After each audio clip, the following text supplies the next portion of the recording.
गेल्या 12 वर्षामध्ये मोदी सरकारच्या विरोधात अनेक छोटी मोठी आंदोलनं झाली.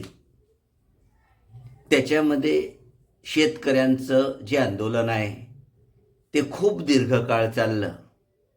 कोर्टाच्या हस्तक्षेपामुळे नरेंद्र मोदी सरकारने 3 कृषी कायदे मागे घेतले.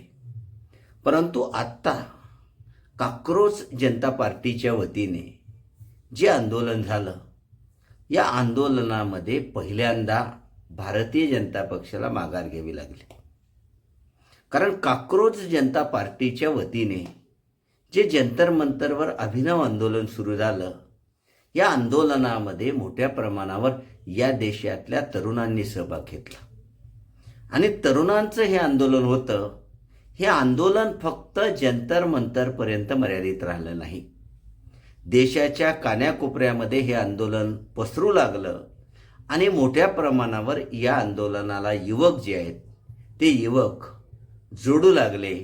आणि असाच जर या आंदोलनाला प्रतिसाद मिळत राहिला तर ही गोष्ट मोदी सरकारच्या दृष्टिकोनातून अत्यंत धोक्याची घंटा जी आहे ती धोक्याची घंटा बनली.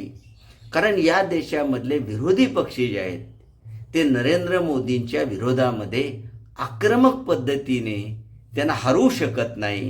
हे गेल्या 12 वर्षामध्ये दिसून आलेलं आहे. कारण विरोधी पक्षांची जनमानसामध्ये फारशी ताकद राहिलेली नाही. पण काक्रोच जनता पार्टीने जे आंदोलन सुरू केलं ते मुळात भारतीय जनता पक्षाला हादरवणारं ठरलं.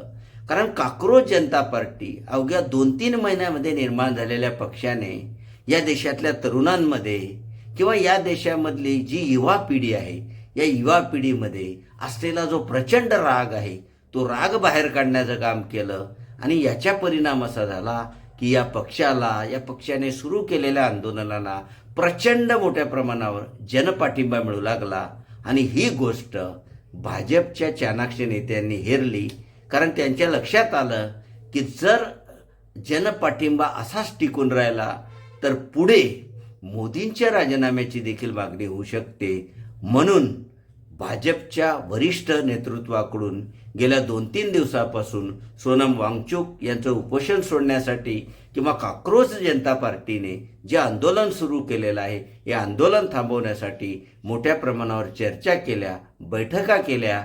आणि हे आंदोलन संपण्याची चिन्ह दिसत नव्हती. तेव्हा तोडगा म्हणून शिक्षण मंत्री धर्मेंद्र प्रधान यांचा राजीनामा जो आहे तो राजीनामा घडून आणलेला दिसून येतो.